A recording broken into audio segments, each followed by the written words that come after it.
And first up on our slate of reviews is, as Arcos pointed out, Father of the Bride, starring Steve Martin.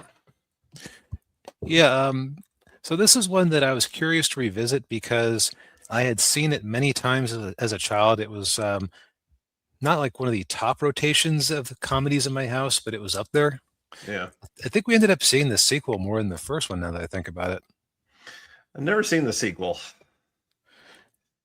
I, honestly, I don't remember either movie especially well. I should say I didn't remember either movie especially well. Oh, all right. Again, which is part of why I wanted to give this a go. Plus, Steve Martin and Martin Short, so it was kind of fun to see them before they were together on Only Murders in the Building. Oh yeah, yeah. But yeah, so this movie came out in early '90s, so it's kind of a not still kind of prime Martin, I guess. And it's kind of the basic. Well, the basic plot is that Steve Martin's his daughter, what was her name? Annie. Annie, yep. Yeah, his daughter Annie, who's 22. She just got back from 4 months in Rome, but then when she gets back, she has the big announcement that she's engaged, which, of course, Steve Martin's character George is just like, what? Yeah, he was not quite ready to clip the apron strings yet.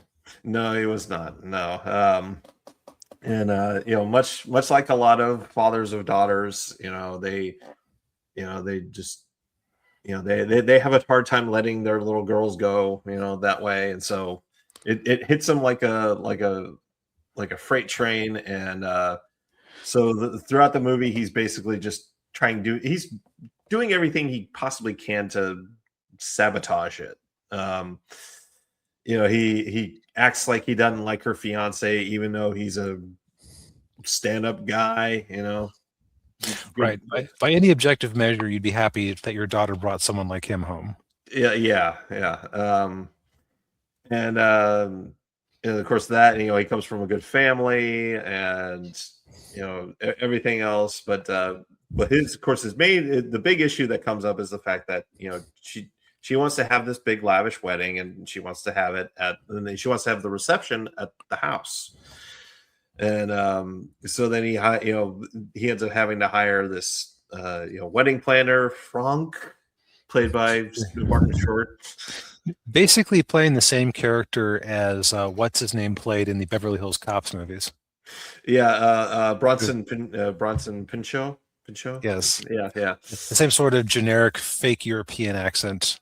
Yeah. Doc character. Yeah. Of course, you can only understand about every third word. He's kind of like Gerald from Clarkson's Farm. Except that, like, when he was babbling in a foreign language with someone, I noticed that the subtitles didn't identify the foreign language. Yeah. Well, what was also funny too is that, like, the audience can't really understand him. Steve Martin can't understand him, but the women can understand him. his wife and daughter can understand him. Yep. And yeah, the wife is played by Diane Keaton, who I think she passed away recently. Oh. I think, yeah, I may be mistaken. I may be thinking, no, yeah, she did last year.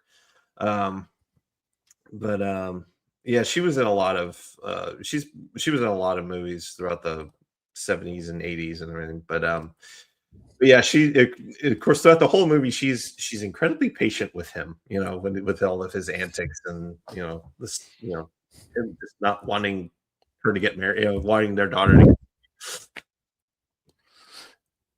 They made a Father of the Bride Part 3-ish.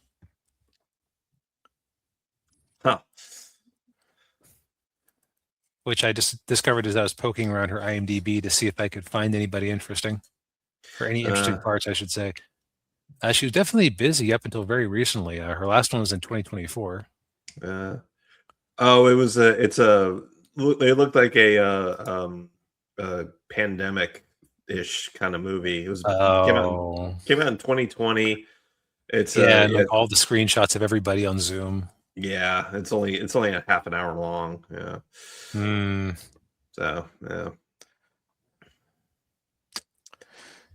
Okay.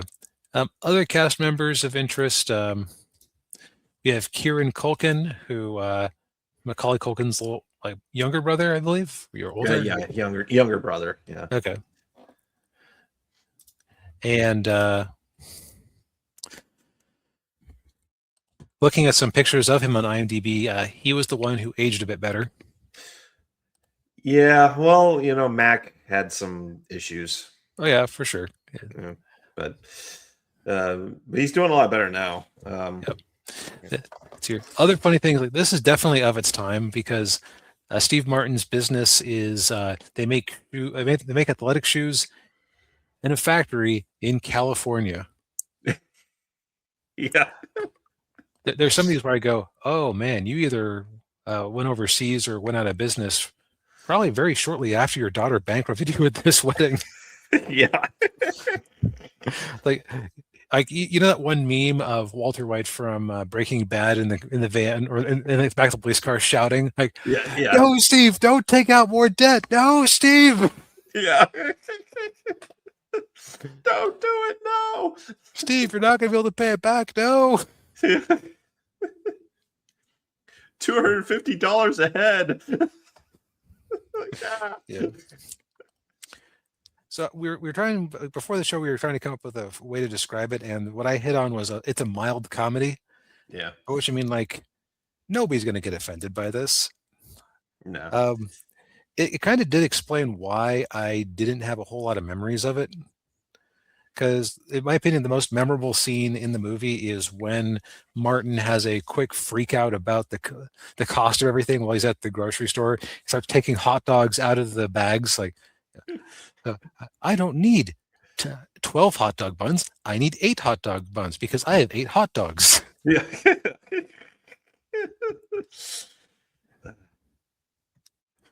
Yeah, yeah. Yeah, I think that's probably the scene most people remember. Yeah. Well, it's also the most Steve Martin scene in the whole thing. Yeah, yeah, yeah. Because that's kind of his comedy shtick is being the reasonable guy who's finally been pushed too far and breaks. Yeah, yeah. Even when he's kind of a wacky character like in The Jerk, that's still kind of his best scenes is when he's having that type of like final blow up. Oh yeah, yeah. Or in or Planes, Trains, and Automobiles. Even Yeah, though he was, exactly. yeah, even though his character at the beginning of the movie, that movie was a real tight ass. He was still like, he's just trying to get home for Thanksgiving, and everything keeps going wrong. He really is one of the better everyman comedic foils ever. Oh, And yeah, so he's great casting for this. I'll say that aside from that, like it's all very I put like the level of amusement yeah, would be how I would describe most scenes.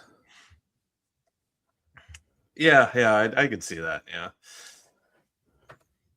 And yeah, yeah, I think a lot of it was just the fact that he's just so just on edge the entire time, with the this huge life change that's coming to his family, and he's just like, oh no, I don't want things to change. The other thing I noticed was, and you backed me up on this a little bit. It felt like he was talking in a higher register for at least part of the movie than normal. Yeah, I I don't know don't if know. that was it might have been like a sound editing, sound mixing issue. Yeah, or yeah, I couldn't tell you what was going on. It was just it's like doesn't he usually sound deeper than this? Yeah, yeah, yeah. He did seem to sound a little higher than normal. But Like I think that the use of a movie like this isn't necessarily like I wouldn't say rush out and watch it like I do with some of these comedies where you'll just laugh and have a good time. This is more like okay, you're in mixed company and your grandmother gets offended easily. yeah, What can you yeah. put on that nobody will actually be offended by that that you also won't want to gouge your ear out with a spoon to avoid having to listen to anymore? Right, yeah, yeah. No, I definitely agree with that. Yeah.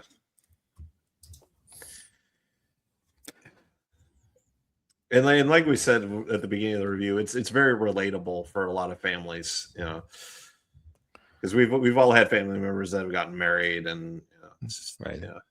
Things got a little bridezilla. Oh yeah, yeah. Although, by the standards of a lot of people that you hear about these days, this is very tame. Oh yeah, yeah.